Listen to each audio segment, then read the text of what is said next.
أعوذ بالله من الشيطان الرجيم.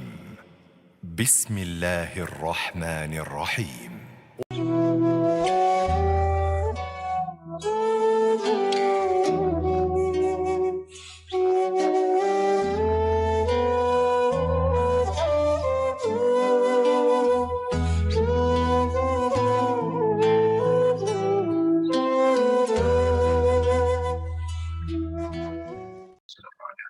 Alhamdulillah, puji syukur hanya milik Allah, salawat salam. Semoga dilimpah curah kepada Nabi kita, teladan hidup dan kehidupan kita, uswah dan qudwah kita, Nabi Muhammad Sallallahu Alaihi Wasallam.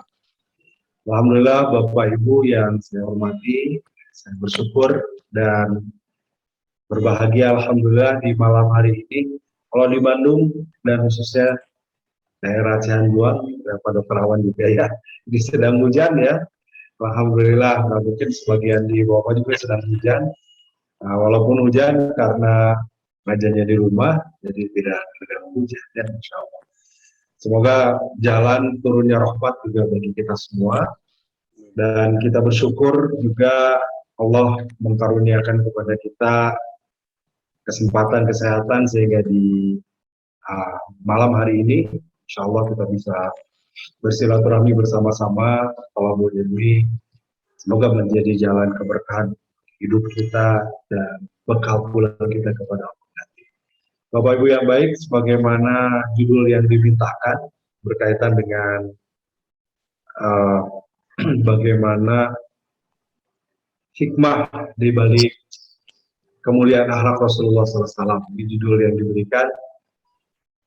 Kita sudah memasuki tanggal 11 dan besok masuk tanggal 12 ya. Tanggal 12 Rabiul Awal diyakini sebagai waktu atau hari lahirnya manusia mulia, Rasul kita, teladan hidup dan kehidupan kita, uswah dan qudwah kita. Sehingga kita sebagai kaum muslimin sangat menjadikan adanya kelahiran Rasulullah ini menjadi bagian yang penting dalam kehidupan kita. Tidak hanya sebagai umatnya yang mengakui Rasulullah sebagai panutan, tapi juga kita menjadikan benar-benar panutan itu dalam kehidupan kita, dalam keseharian kita, dalam apa yang kita lakukan, meniru dengan contohkan Rasulullah. Bapak Ibu sekalian, izin share screen ya. Jadi judulnya adalah memetik hikmah dari kemuliaan akhlak Rasulullah SAW. Ayat ini nampaknya sudah sering kita dengar dan sering dibacakan ya, khususnya di bulan Maulid seperti ini ya. Laqad kana lakum fi Rasulillahi uswatun hasanah liman kana yarjullaha wal yawmal akhir wa dzakarallaha katsiran. Sungguh telah ada bagi kalian pada diri Rasulullah suri teladan yang baik bagi mereka yang mengharapkan rahmat Allah dan kedatangan hari kiamat dan banyak menyebut nama. Nah, Bapak Ibu, Rasulullah itu contoh dan panutan dalam segala hal bagi kita. Contoh ya, Nabi Rasulullah itu contoh panutan dalam segala aspek kehidupan. Kalau kita mencari siapa pemimpin yang menjadi contoh teladan kita adalah Rasulullah. Siapa sebagai pedagang yang jujur adalah Rasulullah. Siapa sebagai kepala rumah tangga, sebagai seorang bapak, sebagai suami yang baik, dicontohkan oleh Rasulullah SAW. Maka Rasul adalah uswah, teladan dalam segala kehidupan kita. Yang kedua, bagaimana Rasulullah SAW sangat mencintai kita umatnya. Jauh sebelum kita lahir, jauh sebelum kita ada, 15 abad yang lalu, Rasulullah sudah merindukan pertemuan dengan kita. Masya Allah ya. Ini hal yang luar biasa. Dikit saya tutup dulu karena saya ingin bercerita ya, bagaimana Rasulullah dahulu begitu merindukan kita. Jadi sampai ketika Rasulullah menangis sangat lama. Kita lihat Rasulullah matanya sembab dan kemudian para sahabat bertanya, ya Rasul, kenapa engkau menangis? Maka Rasul menjawab, aku rindu kepada saudara-saudara. Para sahabat kemudian mengatakan, alasna ikhwatuka ya Rasulullah, bukankah kami ini adalah saudara-saudara ya Rasulullah? Rasul menjawab, la bal antum ashabi, bukan, kalian adalah sahabat-sahabatku. Lalu siapa yang kau maksud saudara-saudaramu ya Rasul? Rasul menjawab, adalah mereka umatku yang hidup tidak sejaman dengan mereka, hidup jauh di belakang, tapi mereka mencintaiku, tapi mereka mengamalkan sunnahku, mereka merindukan perjumpaan denganku. Andai mereka diberi jabatan yang tinggi, mereka rela mengorbankan jabatan itu berjumpa denganku. Andai mereka diberi harta yang banyak, mereka rela mengorbankan harta itu berjumpa denganku. Andai mereka diberi nyawa, mereka pun rela mengorbankan nyawanya berjumpa denganku. Aku rindu kepada saudara-saudara. Sampai Rasulullah meneteskan air mata, menangis karena rindu kepada kita umat. Rasulullah SAW menyempurnakan segala kebaikan yang itu menjadikan fitrah manusia, tapi dengan dituntut oleh Rasulullah, kebaikan itu berbuah pahala dan jadi amal saleh di hadapan Allah Subhanahu wa taala. Inilah fungsi diutusnya Rasul, diutamima makarimul akhlak, atau diutamima salihal akhlak. Diutus Rasulullah untuk menyempurnakan akhlak kita. Sehingga kita umatnya oleh Rasulullah diajari, nah Bapak Ibu bagus kita amalkan doa ini. Ya, apa doanya? Doa agar kita termasuk kepada orang-orang yang ditunjuki oleh Allah selalu akhlak yang mulia. Ini doanya, Allahumma hdini li ahsanil akhlak la yahdi li ahsaniha illa. Allahumma hdini, ya Allah tunjukkan kepadaku atau berikan kepadaku, tunjukilah aku li ahsanil akhlak, dengan akhlak yang baik. La yahdi li ahsaniha illa anta, karena tidak ada yang bisa memberi petunjuk akhlak yang baik itu kecuali Engkau. Nah, jadi salah satu fungsi tugas Rasulullah di muka bumi, terutama memakarim, menyempurnakan. Seorang mukmin yang paling baik, Rasulullah menyebutkan akmalul mu'mini imanan ahsanuhum khuluqan. Jadi keimanan ini berkaitan dengan akhlak. Seorang yang beriman, ya siklusnya begini Pak, kalau dibuat segitiga, Bu. Orang beriman, imannya kuat, itu maka ibadahnya akan baik. Ibadahnya baik atau ibadahnya bagus, akhlaknya akan baik, akan mulia. Orang yang akhlak mulia itu bukti dari imannya baik. Jadi berputar. Ya, jadi kalau orang, oh dia imannya tinggi tapi akhlaknya nggak baik, nah itu tidak sesuai. Atau dia akhlaknya baik, tapi nggak punya iman, tapi nggak punya ibadah, nggak beribadah. Akhlaknya hanya sekedar kebaikan perilaku saja, dan itu bisa dilakukan oleh banyak orang. Kita tahu ya, banyak mungkin Bapak Ibu ada orang-orang yang senang dengan kebaikan, tapi dia tidak berislam. Ya, kebaikannya cukup buat dia saja.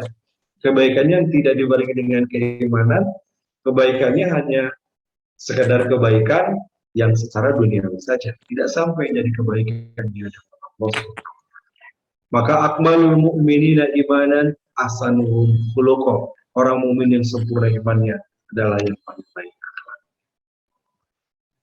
Nah, bagaimana akhlak Rasulullah? Ada banyak sekali, ya tentunya akan sangat panjang waktu kalau mengurai sekian banyak akhlak Rasulullah. Bahkan dari semua aspek kehidupan itu adalah contoh bagi kita. Bagaimana isi Al-Quran Rasulullah mengamalkan dalam kehidupannya. Sehingga ketika Aisyah ditanya, bagaimana akhlak Rasulullah? Karena khuluqul Quran. Akhlak Rasulullah itu Al-Quran. Jadi kalau malam ini kita mengkaji semua akhlak Rasulullah, mengkaji satu Quran, dan tidak akan cukup. Ya. Nah, aja beberapa poin saja yang mudah-mudahan jadi panduan dan panutan, karena judulnya memetik hikmah dari akhlak Rasulullah ini, sehingga nanti kita menjadi umat Rasulullah. Ya, saya akan arahkan nanti Bapak Ibu di sesi ini pembahasan terakhir tentang orang-orang yang mendapatkan teladan Rasul. Mudah-mudahan kita ya. Satu, Rasulullah selalu mengajak kepada yang ma'ruf dan melarang dari yang munkar. Ya, ini implementasi dari ayat Al-Quran di surat Ali Imran dari 104 dan juga 110 ini. Ya, kalau di 104, wa takum minkum ummatun yad'una ilal khair ya'muruna bil ma'ruf wa yanhauna 'anil munkar wa ulaika humul muflihun. Ini di 104-nya. Kemudian di 110-nya kita lihat ayatnya, kalimatnya hampir sama. Kuntum khairu ummatin ukhrijat linnas ta'muruna bil ma'ruf wa tanhauna 'anil munkar wa tu'minuna billah. Di dalam ayat ini Allah berfirman, kuntum khairu ummatin, kalian adalah umat terbaik. Nah, menurut tafsirannya, menurut para tafsir Bapak Ibu sekalian, yang dimaksud adalah pada umat pada masa Rasulullah atau para sahabat. Karena Rasulullah pun sempat bersabda, khairu quruni qurni summa yaruni. Sebaik-baiknya waktu adalah waktuku, masaku, kemudian setelah itu setelah itu. Artinya makin jauh makin berkurang, ya. Tapi tetap umat Rasulullah itu adalah khairu ummi. Kita jadi umat yang terbaik. Ukhrijat linnas, yang dikeluarkan bagi manusia. Kalimatnya dikeluarkan, atau bahasa di sini bahkan dilahirkan. Dan artinya disengaja oleh Allah, disiapkan umat terbaik ini. Siapa umat terbaik ini? Mereka adalah umat Rasulullah yang dicontohkan oleh Rasulullah dengan kalimat ta'muruna bil ma'ruf wa tanhauna 'anil munkar. Umat ini senantiasa mengajak kepada yang ma'ruf dan mencegah. Sehingga apa yang disampaikan oleh Rasulullah SAW itu menjadi teladan dalam kehidupan kita, khususnya dari bagaimana Rasulullah SAW melakukan dakwah ini. Ya, amar ma'ruf nahi munkar. Ya, di antara keistimewaan kita umat Rasulullah beda dengan umat-umat yang lain. Kalau umat yang lain yang diutus adalah nabi, nabi itu diutus kepada umatnya, disebut dengan rasul. Ya, ada kaum Ad oleh Nabi Hud, kemudian kaum Samud, kaum Ad, Nabi Nuh, kaum Samud, dan seterusnya, Nabi Musa pada kaum Bani Israel. Nah, nabi yang diutus kemudian kepada umat. Rasulullah diutus untuk seluruh umat, seluruh alam. Kemudian Rasulullah menjadikan umatnya itu juga adalah penyerta. Jadi kalau dulu yang tugas dakwah siapa? Para nabi saja. Nah, ternyata kita umat Rasulullah, kita ini kebagian tugas untuk berdakwah dengan peran dan fungsi masing-masing. Jadi berdakwah bukan hanya ustaz, ajengan, kiai, bukan. Nah, Bapak Ibu, dokter, jadi dosen, jadi apa saja gitu ya tugas kita, maka sama kuluna da'iyah, kita semua adalah penyeru dengan melakukan amal ma'ruf.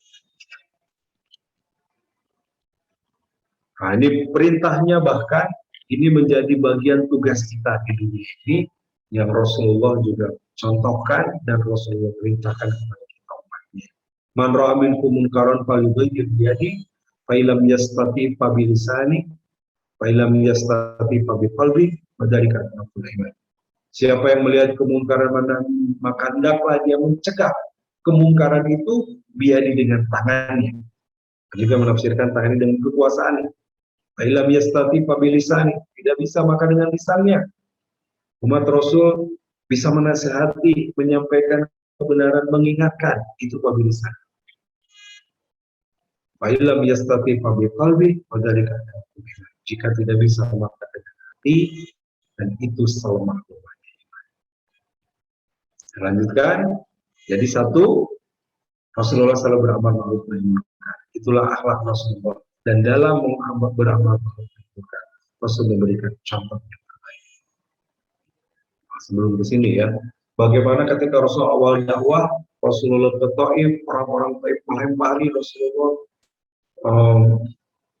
Orang-orang Taif, penduduk Taif sudah diberitahu, dihasut oleh para pemuka Quraisy, nanti kalau ada Muhammad ke sini, jangan diterima, lempari dan sebagainya. Rasul sampai giginya tangga berdarah. Tapi ketika datang Jibril, kemudian menawarkan, kalau perlu gunung yang ada di Mekah ini aku timpakan kepada umatku yang tidak beriman. Maka kata Rasulullah, tidak. Fa'innahu la ya'lamun. Mereka adalah kaum yang tidak tahu. Jadi tidak demikian. Artinya tidak untuk, maka dalam hadis Rasul mengatakan, aku diperintahkan tidak untuk melaknat, tapi aku untuk menyayangi. Bapak Ibu sekalian, yang kedua, Rasulullah dalam dakwahnya selalu mendahulukan lemah lembut. Ya, ini contoh bagi kita juga. Akhlak Rasulullah. Hendaknya lebih mendahulukan sikap lemah lembut ketika amar ma'ruf nahi munkar. Hendak pula berdakwah dengan sikap hikmah dan memberi nasihat dengan cara yang terbaik. Ini dalam surat An-Nahl. Ud'u ila sabili rabbika bil hikmah. Ya, satu, cara dakwah Rasul bil hikmah, dengan hikmah. Hikmah ini banyak makna. Ya, salah satunya bil hikmah itu dimaknai dengan Al-Quran dan As-Sunnah. Panduannya dengan Al-Quran. Kemudian hikmah itu dengan penuh kebijaksanaan, dengan penuh kasih sayang, empati, gitu ya, bisa. Kemudian wal mau'izatil hasanah, dengan nasihat yang baik. Mau'izah itu nasihat, ya, pelajaran, gitu. Wajadilhum billati hasan, dan ketika terjadi diskusi, perbedaan pendapat, perdebatan, berbantah-bantahan, itu pun dia asal dengan cara yang baik. Ini yang dicontohkan oleh Rasulullah sebenarnya dalam surat An-Nahl ini, ya, dan itu menjadi contoh. Yang ketiga, dakwah Rasulullah sabar ketika berdakwah. Ini juga teladan bagi kita, akhlak Rasulullah dalam berdakwah. Rasulullah sosok yang memberikan kesabaran dalam segala aspek kehidupan, karena Rasulullah mengamalkan ayat Al-Quran, wa'mur bil ma'ruf wa nahy 'anil munkar wasbir 'ala ma asabat inna dzalika min azmi. Suruhlah manusia mengerjakan yang baik, mencegah dari yang munkar, dan bersabarlah terhadap apa yang menimpa. Inna dzalika min azmi umur, karena sesungguhnya hal itu termasuk hal yang diwajibkan, ditentukan. Bahkan Rasulullah menjelaskan bagaimana beratnya umat terdahulu, gitu ya, ketika para sahabat mulai saat itu mulai ada yang sedikit melemah begitu, sampai dengan berbagai tekanan yang bertubi-tubi, berbagai masalah yang datang, intimidasi dari orang Quraisy. Para sahabat sampai bertanya, "Mata Nasrullah, kapan pertolongan?" Maka Rasul menjawab, "Ala inna nasrallahi qarib." Tenang, ingat, pertolongan itu dekat. Tidak hanya itu, Rasul menggambarkan bagaimana umat terdahulu yang begitu susah, begitu berat. Mereka ada yang disisir rambutnya sampai terkelupas kulitnya, ada yang dibenamkan ke dalam tanah, ada yang dipotong tangan dan kakinya, ada yang dibelah kepalanya, ada yang disembelih lehernya. Kata Rasulullah, umat terdahulu lebih berat daripada kalian. Masya Allah, ya, ternyata para sahabat saja yang begitu luar biasa, belum apa-apanya dibanding umat terdahulu. Kita tentu masih sekalian. Ya. Bapak Ibu yang baik, nah itu diantaranya 3 teladan Rasulullah dalam akhlaknya. Tentu sangat banyak lagi akhlak Rasulullah yang begitu indah yang bisa kita tiru dalam kehidupan kita. Yang menarik, saya tambahkan satu kisah. Satu ketika ada seorang Yahudi yang buta. Yahudi buta ini dia selalu didatangi dan disuapin oleh Rasulullah. Bahkan sebelum disuapin makanan itu dihaluskan, dilembutkan, dan disuapkan dengan penuh kasih sayang. Sepanjang disuapin, orang ini tidak berhenti mencaci Rasulullah. Kamu jangan ikut Muhammad. Muhammad orang gila. Muhammad itu pembuat, dia pengacur agama nenek moyang. Orang buta Yahudi terus memarahi Rasulullah, menghina, tapi Rasulullah tidak sedikit pun mengurangi kasih sayang dia kepada seorang kakek yang buta ini. Sampai ketika Rasulullah hendak wafat, apa yang biasa dilakukan ini diwariskan kepada Abu Bakar untuk dilanjutkan ketika beliau sudah wafat. Maka ketika Rasul sudah wafat, Abu Bakar datang dan menyuapi orang ini. Saat disuapi, dia tahu siapa engkau. Saya yang biasa menyuapimu. Tidak. Orang yang menyuapiku itu orangnya lembut, santun, sangat sayang. Terasa orang-orang yang buta ini. Tidak lama kemudian teringat kepada Rasulullah dan Abu Bakar menangis. Orang buta ini bertanya, kenapa kau menangis? Karena yang biasa menyuapimu, karena bukan. Sebab yang biasa menyuapimu, kini sudah wafat. Siapa dia? Boleh saya tahu siapa? Itulah Nabi Muhammad Rasulullah SAW. Masya Allah. Kakek buta ini kemudian bertobat, tersungkur, dia bersyahadat di depan Abu Bakar, bertobat tersungkur dan masuk Islam, dan kemudian wafat. Karena menurut para ahli hadis, riwayatnya, kelak dia akan menjadi orang yang pertama masuk surga di kalangan para malaikat. Karena dia begitu masuk Islam, dia menyesali perbuatannya, dan dia langsung, Masya Allah, dosanya baru dibersihkan dan langsung kembali kepada Allah. Nah, Bapak Ibu sekalian, begitu indahnya akhlak Rasulullah SAW. Saya akan lanjutkan kepada telaga Rasulullah. Nah, ada nanti di antara umat-umat Rasul ini yang akan mendapatkan telaga Rasul. Apa isi yang disebut dengan telaga Rasul itu dan kenapa kita harus antusias mencari? Ya. Dalam sebuah hadis yang diriwayatkan oleh Imam Bukhari, posisi telaga Rasul itu ada di antara yang disebut dengan Raudhah.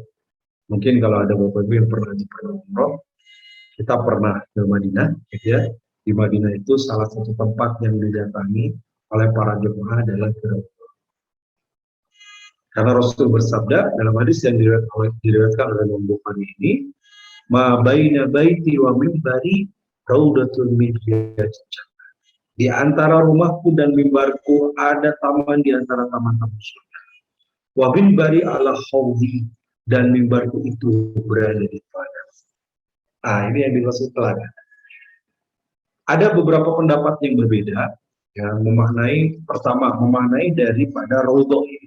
Ya, raudhah artinya taman atau taman surga. Ada yang memaknai bahwa ini adalah taman yang memang dulu dipakai bermain oleh putri dari Rasulullah Fatimah. Begitu. Jadi antara mimbar Rasulullah, kalau digambar ada mimbar di belakang, ya, di depan, sampai ke rumah Rasulullah. Baina mimbari wa baiti, antara mimbar dan kemudian juga ada yang memaknai bahwa ini adalah gambaran dari surga. Artinya siapa yang pernah sholat, doa, ibadah di situ berpeluang nanti untuk masuk surga, masuk ke daerah itu, daerah Raudhah. Nah, kemudian ada kalimat wa mimbari ala haudhi, dan mimbarku itu di telaga. Ya, haud itu disebut dengan telaga, ya haudhi, telaga itu kata Rasulullah. Nah, ini pun simbol saja. Ya, sebagaimana simbolnya Raudhah yang ada di Madinah ini, simbol yang sesungguhnya taman surga nanti di akhirat setelah terjadi kiamat. Telaga pun simbol posisinya di mimbar Rasulullah ini, tapi posisi yang sesungguhnya nanti adalah di akhirat nanti, ya, setelah kiamat. Jadi ini simbol. Sehingga dalam hadis disebutkan tentang telaga Rasul ini ada beberapa pendapat berdasarkan beberapa hadis tentang Raudhah ini, ya, tentang haud atau telaga ini. Ini yang pertama, innali haudon arduhu kama baina hilat dan Ka'bah. Rasulullah bersabda, sesungguhnya aku memiliki telaga yang luasnya antara Elia itu Baitul Maqdis atau disebut dengan Al-Quds, ya, Masjidil Aqsa, ilal Ka'bah, sampai ke Ka'bah. Antara Masjidil Aqsa sampai ke Ka'bah. Berapa jaraknya? Wah, ini ribuan kilometer. Ya, sudah beda negara antara Masjidil Aqsa di Palestina dengan Ka'bah di Mekah. Jaraknya sejauh itu. Jarak atau lebarnya, luasnya telaga Rasulullah. Qala Sana'ah. Sebagian juga meriwayatkan di antara Ka'bah dan Sana'ah. Sana'ah itu ada di Yaman, gitu ya. Jadi antara Yaman di negara Sana'ah di Yaman dengan Ka'bah di Mekah, tentu jarak yang sangat jauh. Nah, sebetulnya gambaran luasnya telaga Rasulullah. Kemudian Rasul menggambarkan asyadda bayadun minan laban. Airnya itu lebih putih daripada susu. Wa ahla minal asad, lebih manis daripada madu. Fihi aniyatun adadun nujum sama, di dalamnya ada tempat-tempat atau wadah-wadah yang jumlahnya sejumlah banyaknya bintang-bintang di langit. Yamudduhum bizaban, kemudian membentang di antaranya ada dua aliran, minal jannah, aliran dari surga, ahaduma min warak, salah satu aliran itu terbuat dari perak, wal akharu minadz zahab, dan sebagainya dari emas. Man syariba minhu lam yajma'u ba'dahu abadan, siapa yang meminumnya maka dia tidak akan pernah haus selamanya. Man kadzaba bihi lam yusib bihi syarr, dan siapa yang mendustakannya lam yusib bihi syarr, dia tidak akan pernah dapat. Nah, inilah Bapak Ibu yang disebut dengan telaga Rasul ya. Nanti kita akan sampai siapa yang berhak meminum ini gitu ya. Kita lanjutkan dulu tentang telaga ini. Dalam hadis lain yang tadi riwayat Imam Bukhari, maaf Ibnu Hibban dan Abu Ya'la, kemudian ada riwayat Imam Ahmad, Rasulullah bersabda, ini faradtukum alal khawf. Aku adalah orang yang mendahului, orang yang paling dulu ya sampai di telaga ini. Man marra alayya syariba, siapa yang melewatiku, siapa yang melewati datang ke telaga itu, syariba dan dia meminum, waman syariba lam yadma'u abadan. Ini hampir sama dengan hadis tadi, pengulangan. Siapa yang meminumnya maka dia tidak akan pernah haus selamanya. Yaridana alayya aqwamun a'rifuhum wa ya'rifuni. Nah, namun kata Rasulullah, ada sejumlah kaum yaridana alayya aqwamun, ya, a'rifuhum wa ya'rifuni. Kaum itu aku mengenali mereka dan mereka pun mengenal. Artinya mereka umat Rasul, karena Rasul kenal, ya. Kelak nanti di akhirat itu setelah terjadinya kiamat, para nabi dan rasul itu akan diikuti oleh umat. Ada perbedaan, kita tidak tahu perbedaannya bagaimana ya. Jadi disebutkan secara rinci kecuali Rasul yang menjelaskan. Aku mengenalinya bahwa itu umat Rasul. Ya, mungkin ya bisa jadi dengan pancaran wajahnya, dengan pakaian dan seterusnya. Arifuhum wa ya'rifuni, aku tahu mereka dan mereka pun mengenali. Summa yuhalu baini wa bainahum, tapi kemudian terhalang di antaraku dan di antara mereka. Nah, ternyata ada yang menghalangi mereka, kaum umat Rasulullah, karena dikenal Rasul tapi tidak bisa meminum di telaga ini. Siapa kaum mereka? Kita lanjutkan dulu. Nah, yang ketiga masih berkaitan dengan apa sih telaga ini ataupun haud ini? Nah, kita juga sering mendengar disebut dengan telaga Al-Kautsar. Ya, ternyata ketika turun surah Al-Kautsar, satu saat Rasulullah SAW sedang duduk dan tersenyum. Bahkan senyumnya sangat lebar, seperti tertawa bahagia begitu. Sampai para sahabat bertanya, ya Rasul, kenapa kau begitu bahagia, tersenyum dengan gembira sendiri? Ya, mungkin beda ya kalau Rasul tertawa tersenyum sendiri. Pada dengan kita kalau tersenyum sendiri masalah. Ya. Nah, ternyata kenapa? Turun ayat. Kata Rasulullah, bagaimana tidak bahagia? Barusan turun ayat kepada yang menunjukkan bagaimana kasih sayang Allah kepadaku dan kalian umat. Apa? Itulah turunnya surat Al-Kautsar. Inna a'tainakal kautsar fasalli li rabbika wanhar inna syani'aka huwal abtar. Inna a'tainakal kautsar, sungguh kami telah memberikan kepadamu Al-Kautsar. Apa Kautsar ini? Nikmat yang banyak. Sebagian mengatakan Kautsar maknanya adalah telaga yang dijanjikan oleh Rasulullah. Fa'innahu nahrun wa adanihi rabbi azza wa jalla. Al-Kautsar adalah nahrun, sungai, ya, wa adanihi rabbi azza wa jalla, yang dijanjikan oleh Allah azza wa jalla. Jadi sungai yang dijanjikan atau danau, ya, haud tadi. Ini bolehlah sedikit ya, walaupun tidak usah diperpanjang. Yang dijanjikan oleh Rasulullah SAW, oleh Allah kepada Rasulullah, Al-Kautsar tadi, kenikmatan yang akan diberikan. alaihi khairun katsir, di dalamnya banyak kebaikan. Wa khawdun, dia adalah telaga dari doa alaihi ummati yaumal qiyamah, yang nanti akan didatangi oleh umatku di hari kiamat, kata Rasul.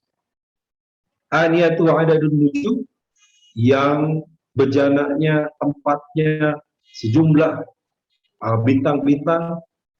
Fayukhtalaju ba'da minhum fa'aqulu rabbi innahu min ummati. Namun ada sebagiannya ikhtalaju, ya, yakhtaliju artinya mereka berpaling, tidak bisa minum. Fa'aqulu, sampai Rasulullah mengatakan rabbi innahu min ummati, ya Allah, mereka itu adalah umatku. Fayaqulu ma tadri ma ahdasat ba'daka. Lalu kemudian Allah menjawab, ma tadri ma ahdasat ba'daka. Ya, memang itu umatmu, tapi mereka tidak bisa minum telaga itu. Kenapa? Ma tadri ma ahdasat ba'daka. Engkau tidak tahu bahwa amalan apa yang telah mereka perbuat ketika engkau telah tiada. Oke, 3 hadis nih Bapak Ibu ya, kaitan dengan khawd ini. Jadi nanti kita hubungkan dengan makna dari akhlak Rasulullah ini. Jadi hadis yang pertama tadi riwayat Abu Ya'la, kemudian tadi riwayat Abu Daud, dan ini riwayat Muslim. Intinya menjelaskan tentang bagaimana telaga itu, dan ada 2 kalimat. Yang pertama tadi dari yang hadis sebelumnya, ada yang tidak bisa meminum, terhalang walaupun Rasul mengenal mereka. Kemudian di hadis ini bahkan Rasulullah menyampaikan dan itu adalah umatku, tapi Allah menjawab, ma tadri ma ahdasa ba'daka. Engkau tidak tahu apa yang mereka perbuat setelah engkau tiada. Apa telah kau berbuat sesudah. Jadi kalimatnya ada yang terhalang, ikhtalaja, ya, ada yang terhalang. Siapa yang terhalang itu? Nah, satu lagi hadisnya. Ana faradtukum 'alal khawm. Rasulullah, aku yang lebih dulu masuk ke dalam ke area telaga itu. La yu'rafanna ilana rijalun minkum. Lalu sungguh aku mengenal orang-orang di antara kalian. Hatta ida akhwaitu liunawilahum, sehingga aku akan mengambilkan minum dari telaga itu untuk mereka. Ikhtuliju duni, lalu kemudian mereka dijauhkan. Fa'aqulu, sampai aku katakan, Rabbi ashabi, ya Allah, mereka itu adalah dari umatku, mereka itu adalah golongan, mereka itu umatku. Yaqulu la tadri ma ahdasu ba'daka. Jawaban sama dengan hadis tadi ya. Allah menjawab, engkau tidak tahu apa yang mereka perbuat sesudah. Hadis riwayat Imam Bukhari. Nah, Bapak Ibu sekalian, dalam riwayat lain dikatakan, nah ini masih berkaitan dengan yang terhalang tadi. Rasul mengatakan, innahu minni ya Allah, mereka itu adalah umatku. Fa yuqalu innaka la tadri ma baddalu ba'daka. Maka Allah menjawab, engkau tidak tahu apa yang mereka ganti setelah. Badalu itu artinya mengganti. Fa'aqulu, maka aku katakan, sukun liman baddal ba'd. Celaka, celaka mereka yang mengganti setelah. Mengganti apa? Mengganti ajaran yang dibawa oleh Rasulullah. Ya, dan ini ada umat seperti itu. Nah, maka siapa mereka yang terhalang, siapa mereka yang disebutkan tadi, orang-orang umat yang mereka kenal dengan Rasulullah, Rasul kenal dengan mereka tapi terhalang. Siapa tadi yang membuat ahdasa ba'daka, membuat hal yang baru setelah Rasulullah tiada, atau baddalu ba'daka, mengganti ajaran Rasul setelah Rasulullah tiada. Siapa mereka ini? Pendapat pertama, ini para ahli tafsir menafsirkannya berbeda, memaknainya beragam. Siapa yang disebutkan tadi, yang terhalang, yang tidak bisa minum, yang mengganti atau yang membuat yang baru setelah Rasul. Yang dimaksud pendapat pertama adalah orang munafik dan orang-orang yang murtad. Ya, kita tahu dakwah Rasulullah di Mekah itu berhadapan dengan orang-orang kafir, yang kafir Quraisy yang langsung berhadapan dan jelas. Tapi di Madinah berhadapan dengan orang-orang munafik yang tidak jelas. Artinya tidak jelas itu tidak nampak memusuhinya. Mereka masuk ke dalam golongan kaum muslimin, ikut bersama dengan kaum muslimin perang, ikut berperang, tapi mereka mengasuh di belakang. Tapi mereka mempengaruhi kaum muslimin yang lain. Tapi mereka mencari-cari kekurangan dan kemudian uh, mencari kelemahan umat Islam. Nah, itu orang munafik. Pendapat pertama yang dimaksud mereka adalah orang munafik, sehingga mengenal dan dikenal oleh Rasulullah, tapi mereka berperilaku munafik. Dan orang-orang yang murtad. Badalu tadi mengganti, dimaknai menurut pendapat pertama, mengganti agamanya. Ya, ketika dengan Rasulullah, dia Islam, Rasulullah tidak ada, dia ganti dengan agama mereka. Yang kedua, yang dimaksud adalah orang yang masuk Islam di zaman Nabi lantas murtad sepeninggal Nabi. Dan ini ada beberapa ya orang yang ketika zaman Rasul masih hidup mereka ikut dengan Rasulullah, tapi setelah wafat mereka kembali ke agama. Ini siapa? Mereka orang munafik. Ya. Bahkan ada yang orang sudah masuk Islam dipengaruhi orang-orang munafik, maka dia kembali lagi kepada kekafiran. Ini terjadi pada masa Rasulullah. Hadis tadi berkaitan dengan orang yang mengganti, kemudian mengganti agamanya, ma'ahdasa ba'daka, membuat satu yang baru setelah Rasulullah tiada. Pendapat kedua adalah mereka orang Islam, masuk Islam, tapi setelah Rasul meninggal, mereka menggunakan. Yang ketiga, pendapat ketiga, yang dimaksud dengan yang terhalang, yang mengganti, yang membuat yang baru, adalah ahli maksiat dan pelaku dosa besar. Mati dalam keadaan Islam, ya tauhid, Tuhannya Allah, mengakui ibadahnya kepada Allah. Tetapi menurut pendapat ketiga, mereka melakukan kebid'ahan. Maaf ya, negara kata bid'ah kita tidak usah alergi, ini dalam aturan agama. Bid'ah itu suatu hal yang baru. Nah, yang dimaksud kemudian bid'ah di sini adalah bid'ah membuat sesuatu yang baru dalam urusan agama. Kalau urusan ilmu pengetahuan, urusan kedokteran, gitu ya, urusan ilmu pengetahuan yang lainnya tidak ada bid'ah. Ya. Belum ada teknologinya kemudian dibuat, oh itu bid'ah. Enggak. Bid'ah itu urusan agama. Kalau urusan dunia, Rasulullah tidak menyebutkan bid'ah. Antum a'lamu bi umuri dunia, itu urusan dunia. Tapi jadi bid'ah kalau urusan agama, mengadakan hal-hal yang baru, mengganti yang sudah ada dengan yang baru yang tidak ada dari Rasulullah-nya. Allah ibadalu alladzi ma'amalu ba'da kau ada alladzi ba'dalu ba'da, orang yang mengadakan yang baru atau mengganti setelah Rasulullah. Ini pendapat ketiga. Nah, sehingga Imam Al-Hafidh Abu Amr bin Abdul Bar mengatakan, setiap yang membuat perkara yang baru dalam urusan agama, maka mereka akan menjadi orang-orang yang dijauhkan dari teladan Rasulullah Sallallahu Alaihi Wasallam. Seperti apa kaum Khawarij? Ya, ini menyimpang, dia buat aturan baru, aturan yang dibawa oleh Rasulullah. Ada kaum Syiah Rafidhah, kaum Syiah Rafidhah salah satu ya, yang paling banyak disebut sekarang, kaum Syiah, ada kaum Mu'tazilah, dan pelaku bid'ah yang lainnya. Baik yang bid'ah itu urusan akidah seperti Khawarij atau Syiah itu urusan akidah, atau hanya urusan agama, urusan ibadah, mengada-ngadakan yang tidak ada dicontohkan Rasulullah menjadi urusan ibadah yang lain yang tidak dicontohkan Rasulullah. Maka itu termasuk kepada mereka yang terhalang dari mendapatkan. Nah, Bapak Ibu sekalian,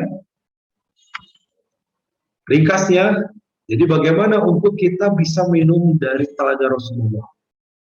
Maka haruslah memenuhi beberapa syarat ini. Ya, harus beriman dengan iman yang benar. Ini poin pertama, ini fondasi. Dan ini yang dibawa oleh Rasulullah dengan membawa akhlaknya yang mulia, dengan membawa ajaran yang begitu indah. Rasulullah mengenalkan Allah kepada kita umatnya. Bahkan ini adalah ajaran inti para nabi terdahulu. Kalau kita mengkaji Quran, Bapak Ibu, mulai dari surat Al-Baqarah, kisah para nabi, nanti di surat Al-Anbiya khusus Al-Anbiya para nabi, surat Al-A'raf, ada surat Al-Qasas, bahkan ada surat itu menceritakan tentang nabi, ya, ada surat Yusuf, surat Hud, surat Yunus, ada surat Nuh, itu berbicara tentang para nabi. Surat Muhammad tidak ada surat yang berbicara tentang para nabi, dan ternyata ajaran para nabi semuanya tidak ada beda, semuanya sama, mengajak manusia beriman dan beribadah hanya kepada Allah. Ini Abdullah wassalamu. Ini tugas para nabi, mengajak manusia beriman kepada Allah dan menjauhi selain. Nah, ringkasnya yang pertama, untuk kita menjadi orang yang telah insya Allah mudah-mudahan bisa minum daripada Rasulullah, haruslah beriman dengan iman. Kalau imannya bengkok, imannya setengah-setengah, imannya tidak lurus, imannya banyak terlodai dengan kekafiran, kekufuran, maka termasuk yang tidak akan bisa minum dari wajah Rasul. Yang kedua, harus mengikuti tuntunan Nabi SAW. Ya, selain beriman kepada Allah, maka iman kedua yang harus kita miliki kepada Rasulullah, ya, bahwa orang beriman kepada Allah kemudian tidak diikuti dengan iman kepada Rasulullah, tentu dia akan salah, sebab apa yang dibawa oleh Rasulullah memperkenalkan Allah. Jadi, kalau kita tidak meyakini Rasulnya, gimana kita bisa mengakui kebenarannya? Perintah sholat hanya perintah saja. Bagaimana caranya? Rasulullah yang mencontohkan. Maka yang kedua, kita harus mengikuti tuntunan Rasulullah dalam segala urusan. Mobil khusus tentu urusan ibadah. Ya, urusan muamalah pun Rasul memberikan banyak contoh yang begitu terbuka. Urusan ibadah sudah ditentukan oleh Rasulullah dan kita tidak boleh. Yang ketiga, supaya kita termasuk kepada orang yang bisa minum dari telaga Nabi, kita menjalankan Islam secara sepenuhnya, ya, tidak boleh setengah-setengah. Alladzina yu'minu ba'di wa yakfuruna bi ba'di wa ulaika humul kafirun haqqan. Orang yang mengimani sebagian, kufur sebagian, itu sama dengan kufur sebagian. Jadi menjalankan Islam dan berislam ini kita harus kafah, ya. Ya ayyuhalladzina amanu udkhulu fis-silmi kafah. Wahai orang beriman, masuklah ke dalam Islam dengan kafah. Kafah itu gimana? Keseluruhan, lahir batin. Kalau lahir saja dicontohkan oleh orang munafik, mereka terdesak, mereka terancam ikut secara lahirnya, fisiknya ikut salat bahkan. Idza qamu ila sholati qamu kusala. Mereka sholat, ikut sholat. Tapi tujuannya apa? Yu'awunan nas wa la yadhkurullaha katsiran. Agar dilihat manusia, dipuji manusia. Kalau dia sholat, ya. Begitu. Wa la yadhkurullaha katsiran, dan tidak banyak. Hanya lahir saja. Batinnya mungkin kemana aja. Bahkan batinnya jelas. Iman. Batinnya, kalau ila syayatinihim, kembali kepada pemimpin mereka.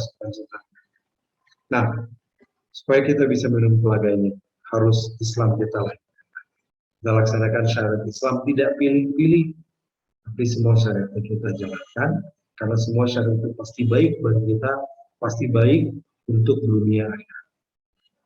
Yang keempat, menjauhi maksiat dan dosa besar, ya, karena bermaksiat itu menjadi penghalang, dosa itu menjadi hijab, menjadi penghalang untuk bisa masuk ke dalam surga Allah, termasuk untuk bisa meminum di telaga Rasulullah.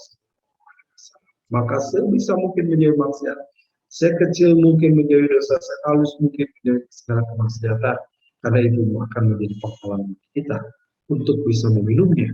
Tadi Rasulullah mengatakan, ukhtulij, ada yang terhalang, padahal ya'rifu ma ya'rifuni, mereka mengenalku dan aku pun mengenal mereka. Kenapa terhalang? Bisa jadi dosa dan maksiat. Tadi pendapat ketiga, pelaku dosa besar, pelaku dosa, mereka termasuk orang yang terhalang dari telaga. Nah, ini 4 poin, Bapak Ibu silakan dicatat atau dihafalkan, ya. 4 poin kalau kita ingin termasuk kepada yang bisa minum dari telaga Rasulullah. Sebagai penutup, nanti kita diskusi ya Pak Andri ya. Masih ada waktu cukup kalau sampai setengah 10, jam 9 kurang. Imam Ghazali mengatakan, "Faman ahabbu an yardahu alayya ghadan falyaqfut lisanahu wa yadahu illa mimman." Ya, Imam Ghazali mengutip sebenarnya dari perkataan Rasul ya. Faman ahabba an yuridahu, siapa yang saja ingin mendatangi teladan. Siapa yang ingin mendatangi teladan Rasul itu, fal yakub lisana wa yadahu illa mimma bagi, maka hendaklah dengan menahan lisannya dan tangannya kecuali dari perkara yang layak. Ya. Lisan dan tangan ini perwakilan sebenarnya dari segala aspek kehidupan kita, karena lisan dan perbuatan kita. Ya, dimaksud di sini tangan, tapi yang dimaksud adalah amal-amal. Maka kata Imam Ghazali, siapa yang ingin nanti telah mendatangi telaga Rasulullah, bisa minum di telaga Rasulullah, hendaklah dia menjaga lisannya, menjaga dari hal-hal buruk, kotor, benci, ghibah, marah dan seterusnya.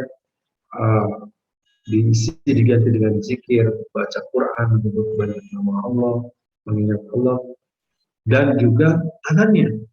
Ya, tangannya tidak dipakai mengambil dan bukan, tidak dipakai mencuri, tidak dipakai membunuh dan seterusnya, tapi dipakai hal yang baik, dipakai bersedekah, dipakai mengasihi orang yang miskin, membantu yang susah, sehingga dia menjadi orang yang layak mendapatkan telaga Rasulullah. Mudah-mudahan kita termasuk. Demikian Pak Andri, ya, kita bisa buka dialog kalau ada pertanyaan. Silakan. Baik, ya, syukuran. Alhamdulillah, terima kasih Ustadz atas materinya. Sangat jelas sekali poin-poin tadi disampaikan oleh Ustadz, dari mulai tujuan yang mulia Nabi diutus untuk kita semua, dan bagaimana beberapa poin yang menyampaikan tentang akhlak-akhlak Nabi yang patut untuk kita tiru, baik dalam berkehidupan sebagai pemimpin, bahkan sebagai kepala rumah tangga, dan bagaimana dakwah beliau yang dengan hikmah dan sebagainya.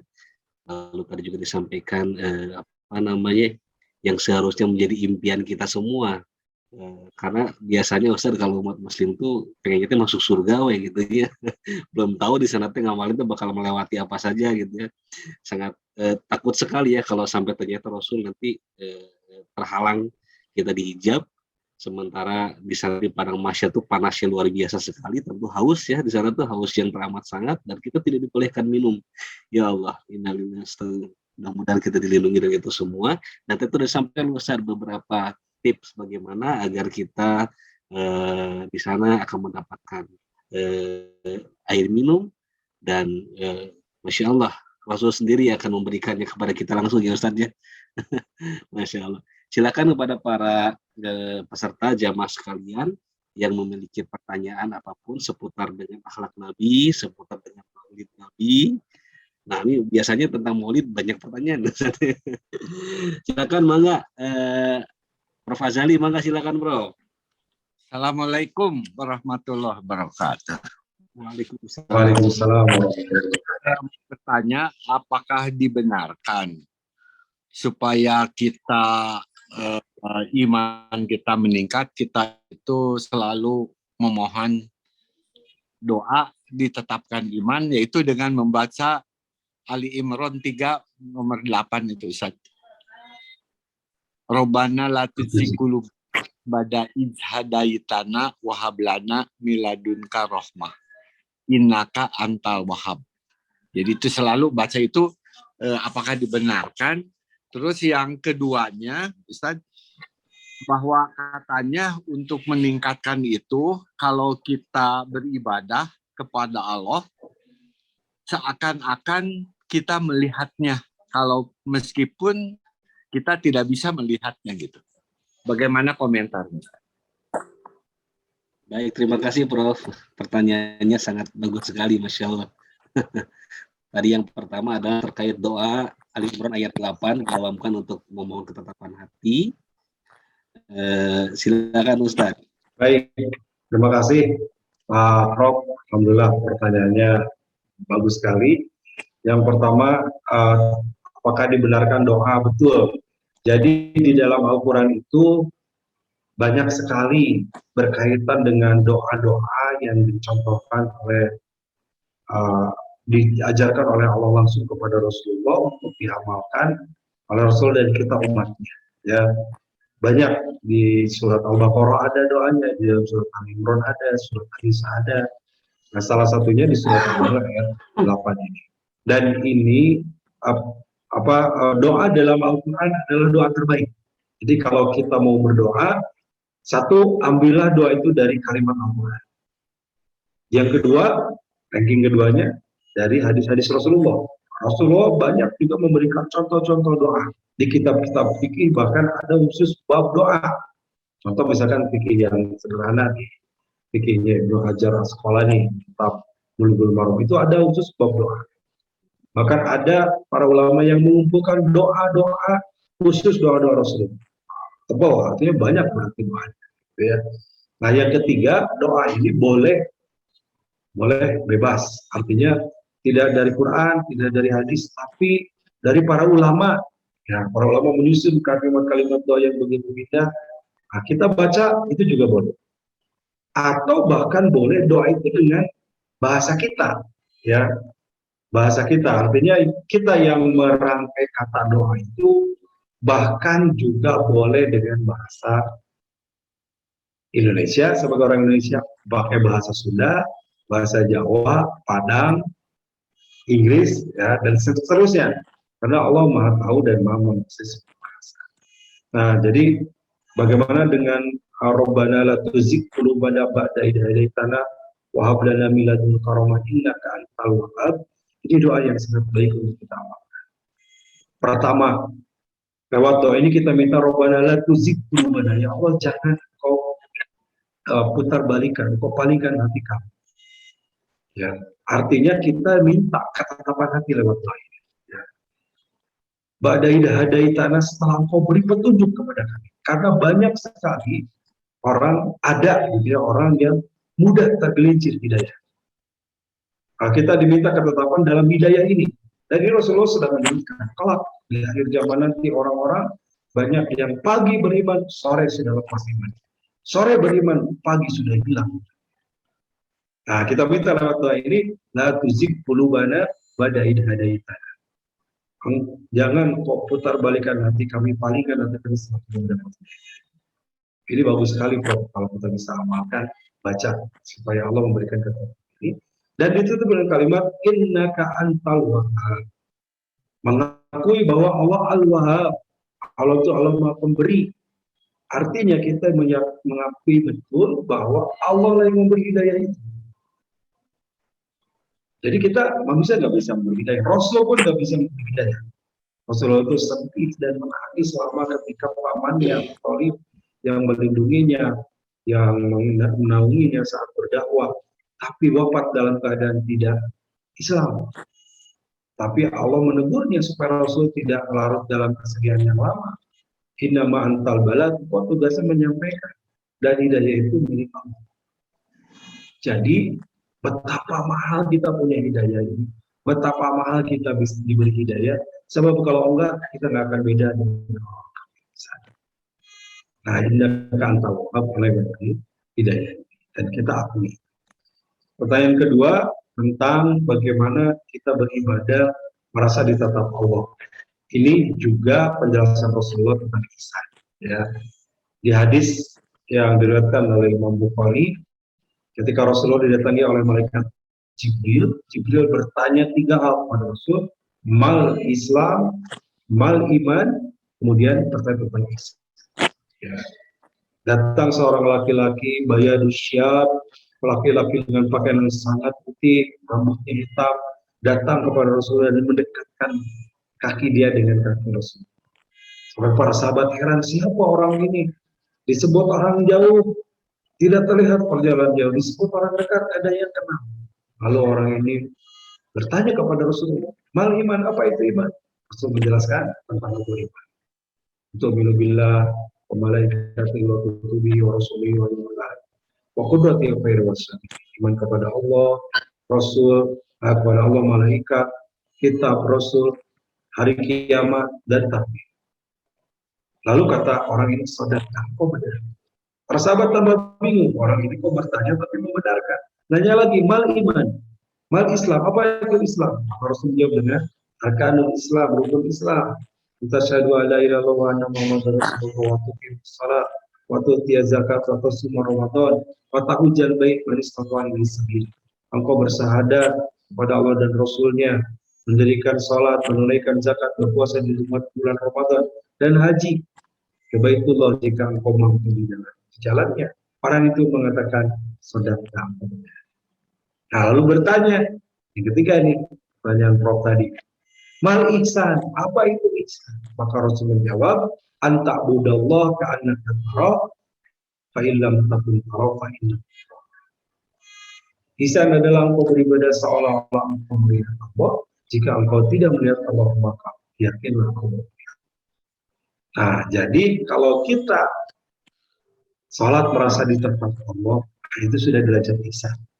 Nah, ini bukan hal yang mudah ya, tapi kita harus upayakan itu. Merasa bahwa sholat ini dilihat oleh Allah, sehingga sholatnya berusaha sungguh-sungguh dengan benar. Jika engkau tidak bisa melihat Allah, karena memang di dunia kita tidak diberi kesempatan melihat Allah, ya, yakinlah Allah melihatmu. Nah, bagi orang yang merasa ditatap oleh Allah setiap saat, maka hidupnya akan lebih hati-hati. Ibadahnya sungguh-sungguh dan tidak mau berbuat maksiat karena takut karena merasa dilihat. Nah, sekarang aja gini Pak, teknologi CCTV aja kan membuat orang hati-hati. Oh, awas ada CCTV. Takut. Dan dengan teknologi CCTV orang berbuat sesuatu ketahuan. Kita punya CCTV yang luar biasa, dan para malaikat dan Allah yang melihat setiap saat. Barangkali demikian Pak Prof ya, mudah-mudahan bisa menjawab. Baik, Terima kasih. Prof, jawabannya alhamdulillah, semoga tidak puas Prof, jangan bertanya lagi. Alhamdulillah. Baik, pertanyaan selanjutnya Ustaz dari Dr. Ina Tristiani. Ini beliau bertanya, Bismillah, izin bertanya Ustaz. Mohon maaf tadi agak telat bergabung. Beliau bertanya, apakah Telaga Kausar ini hanya untuk kaum Nabi Muhammad Shallallahu Alaihi Wasallam saja?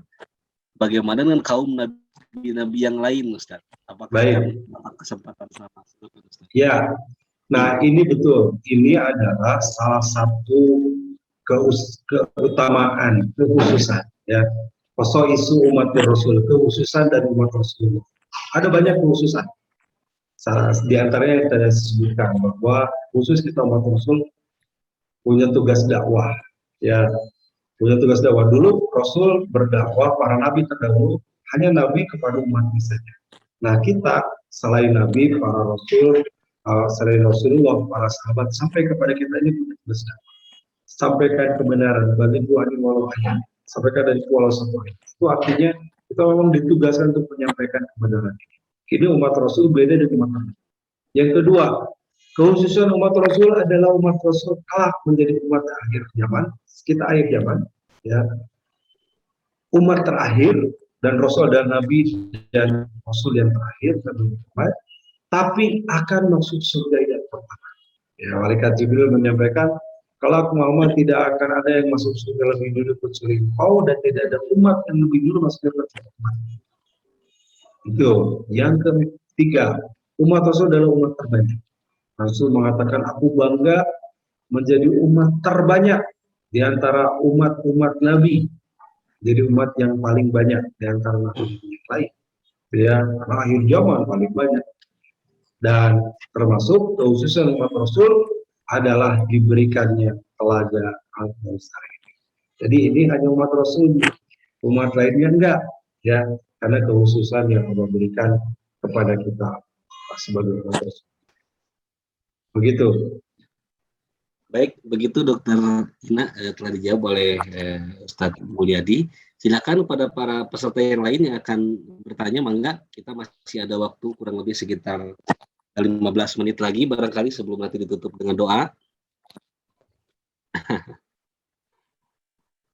Baik, alhamdulillah tidak ada yang bertanya. Kalau boleh saya yang bertanya, Ustadz. Ya, silakan boleh. Baik, tadi Ustadz disinggung pada paparan Ustaz terkait seseorang yang tidak akan mendapatkan tempat untuk kesempatan meminum di Telaga Kausar, Ustaz ya. Nah, salah satunya adalah yang membuat hal-hal yang bid'ah dalam agama itu, Ustaz.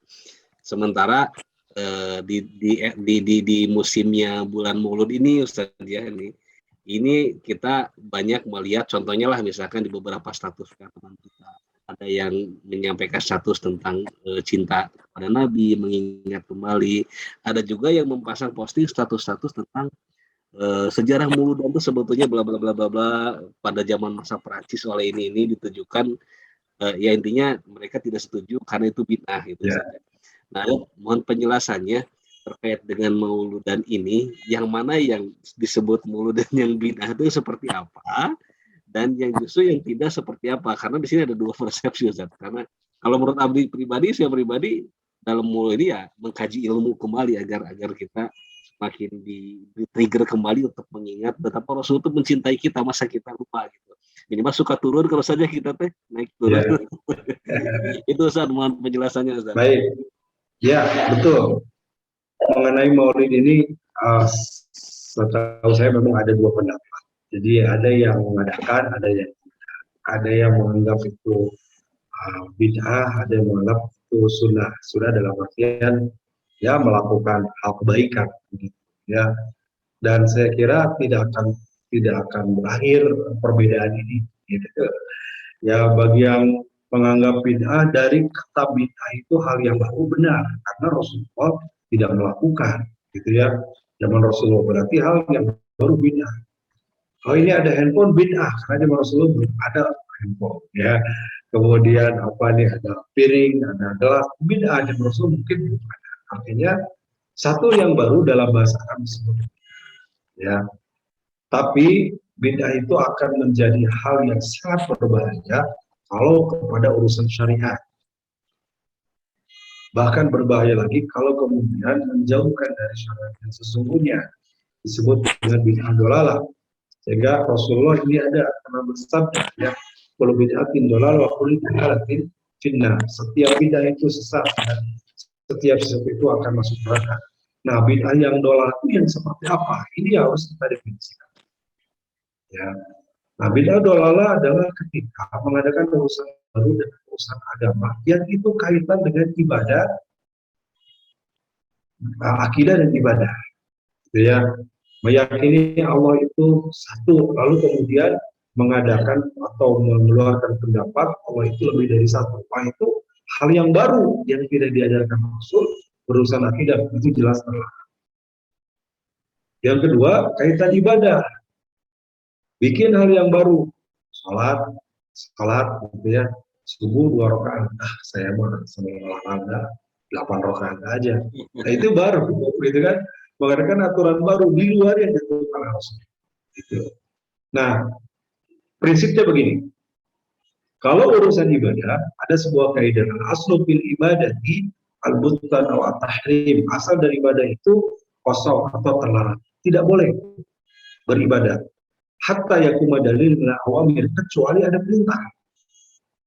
Jadi urusan ibadah kaitannya perintah. Sebaliknya urusan muamalah, al-aslu fil muamalah al-ibahah, asal muamalah itu semuanya boleh. Hatta yakuma dalil min awamir, kecuali ada larangan. Ya, tiba-tiba ada yang makan surabi, beda itu surabi. Kenapa? Mana dalilnya boleh makan surabi? Nggak akan ada. Karena itu bukan urusan ibadah. Jangan cari perintah. Itu urusan muamalah makan surabi. Cari larangan. Mana yang melarang makan surabi? Kalau tidak ada larangan, makan. Yang dilarang dalam makanan, daging babi, lahman rijir, kemudian maitatan, bangkai, daman maswa, darah bulir, ngomong dan gurila. Yang disembelih bukan atas nama.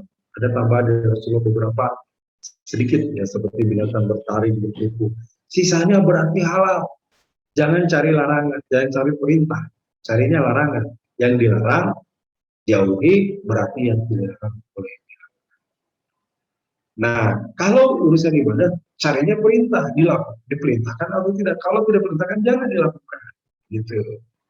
Sekarang Maulid ini yang berbeda adalah ini bagian dari ibadah atau muamalah, gitu ya. Kalau muamalah jelas, tidak ada larangan, lakukan.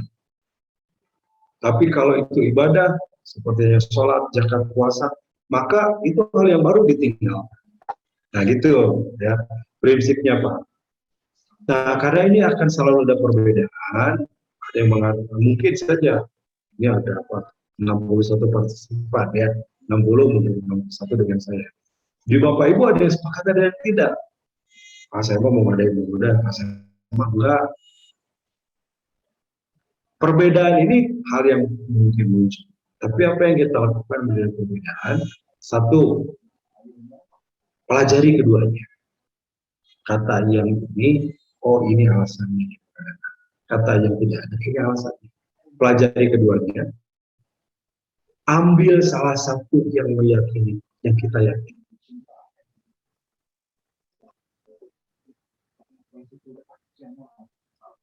Wah, Ustaz dapat gangguan sepertinya ini. Harga yang beda.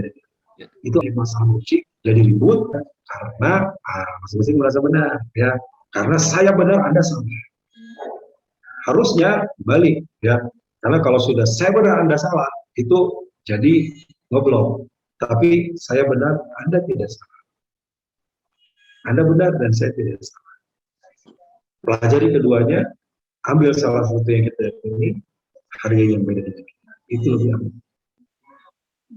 Itu Pak, ya. Sejarahnya besok saya akan bahas BMP pagi sebenarnya. Kalau kita lebih pagi besok kita bahas dengan Ustaz Doni. Sebenarnya memang zaman Rasul belum ada, tapi pada masa Salahuddin Ayyubi ya dihidupkan karena banyak orang-orang yang sudah lupa kepada Rasulullah, tidak hanya lupa dengan tanggal kelahirannya, ya, tapi banyak justru yang lupa dengan sunnah-sunnah ini. Jadi banyak rasul-rasul yang sudah diabaikan, tidak dilakukan, maka diingatkan kembali. Nah, disebutnya juga peringatan. Biasanya peringatan diberikan kepada yang lupa. Ya, di kantor dikasih surat peringatan. Kenapa? Karena Anda lalai. Telat datang ke kantor, karena Anda lalai tidak mengatur tugas, dikasih surat peringatan. SP1, SP2 kan begitu ya. Nah, peringatan ini kepada yang lalai lupa. Mungkin kita sering lupa. Salawat kepada Rasulullah lupa, mencintai Rasulullah lupa. Diingatkan tentang kelahiran Rasul, manusia mulia, diingatkan beliau untuk mempelajari sejarah Rasul. Kita ingin diakui umat Rasul, ingin disebut sebagai umat Rasul, tapi kita nggak menjalankan contoh Rasulullah. Tapi kita tidak mempelajari pribadi Rasul. Ya susah, ya. Nah, termasuk mungkin buat kita semua. Kalau kita mengaku umat Rasul dan mencintai Rasulullah, pertanyaannya seberapa banyak kita membaca kisah Rasul? Kalau lihat buku kita, seberapa banyak buku yang kita baca tentang sejarah Rasulullah? Nah, ini kan jadi pertanyaan, ya. Padahal begitu banyak sekali pelajaran dalam hidup ini yang sudah tercontohkan. Itu Pak Andri kurang lebih. Baik, syukur alhamdulillah Ustaz. Lengkapnya besok saya ikut kajian insya Allah. Ya, silakan kepada para jamaah, insya Allah besok di YouTube juga ada ya Ustaz ya. Ada YouTube-nya. YouTube, kalau mau langsung YouTube Kiai Haji Abdul Ghani Masya. Itu di Facebook, IG atau MKTV, MKFM juga. Ya. Jam 5 sampai jam. Ya. Baik, sepertinya Ustaz ini tidak ada pertanyaan yang masuk kembali. Mohon izin Ustaz sebelum ditutup terkait dengan kondisi pandemi yang saat ini masih belum ada kepastian ya dari pemerintah. Nah, mohon doanya Ustaz. Mohon doanya untuk kami semua, khusus keluarga besar Fakultas Kedokteran dan juga para dokter dan tenaga medis yang lain di Rumah Sakit Hasan Sadikin dan keluarga besar Universitas Pajajaran dan umumnya untuk kita semua di negara Indonesia, semoga pandemi segera berlalu dan kita bisa kembali melaksanakan aktivitas ibadah seperti umumnya sebelum pandemi ini terjadi. Mangga Ustaz. Amin. Alhamdulillah. Baik, terima kasih Bapak Ibu, terima kasih Pak Andri. Alhamdulillah senang sekali bisa silaturahmi malam ini dan Bapak Ibu para dokter dan para dosen sivitas Fakultas Kedokteran ini orang yang sangat berjasa tentunya dalam kesehatan di negeri ini. Semoga Bapak Ibu senantiasa diberikan kesehatan, keberkahan dan semuanya menjadi amal soleh di depan. Mari kita tutup perjumpaan ini dengan membaca doa bersama. ala dunia wa qul sari al-Fatihah.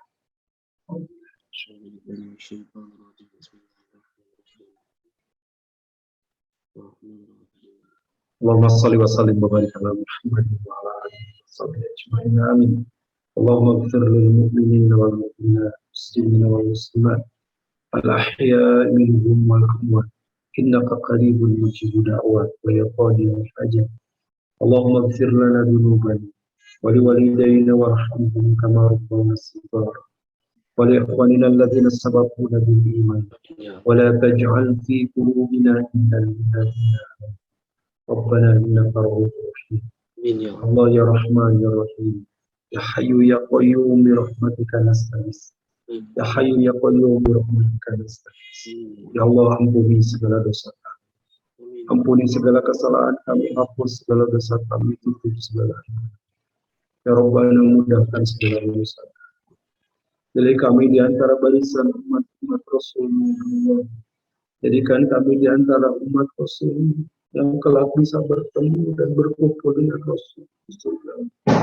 Sampaikan salawat dan salam kami kepada Rasulullah. Ya Allah, berikan kekuatan kemampuan kami untuk meneladani akhlak, untuk mengamalkan segala sunnah-sunnah, untuk istiqomah dengan ajarannya, dan menjauhi segala apa yang telah dilarang.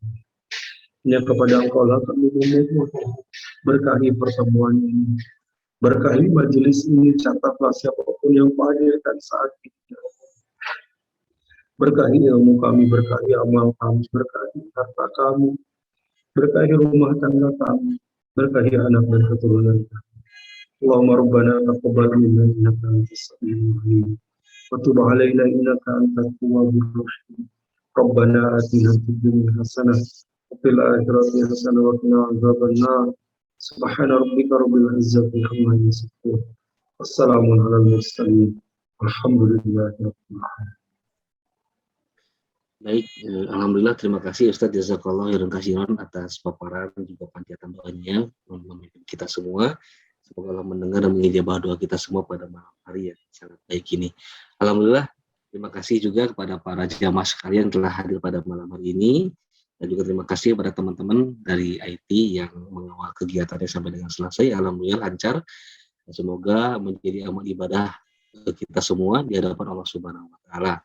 Amin ya rabbal alamin. Dan juga Allah mudahkan kita untuk memahami, dan Allah mudahkan kita untuk bisa mengambil hikmah dan inspirasi atas paparan yang telah Ustadz sampaikan untuk kita, dan kita mampu semakin bisa mengoptimalkan amal kita untuk mencontoh yang mulia Nabi besar Muhammad Sallallahu Alaihi Wasallam. Baik, kita bertemu kembali pada kajian online pada hari Ahad yang akan datang. Kita tutup kegiatan pada malam hari ini. Mohon maaf atas segala kekurangan. Kita membaca doa kifaratul majelis bersama-sama. Subhanakallahumma wa bihamdika asyhadu an la ilaha illa anta astaghfiruka wa atubu ilaik. Alhamdulillahirabbil alamin. Billahi taufiq wal hidayah. Wassalamualaikum warahmatullahi wabarakatuh. Waalaikumsalam warahmatullahi Ustaz, wabarakatuh. hatur nuhun pisan. Syukran Maka jazakallah. sami-sami nuhun sadayana. Yang mal wangi. Ya, Nuhun Ustaz. jamba mangga. Nah, Izin pamit. Mangga Ustaz. Assalamualaikum. Waalaikumsalam warahmatullahi wabarakatuh. kami Baik, mohon izin akan ditutup ruang pertemuan ini. Assalamualaikum warahmatullahi wabarakatuh.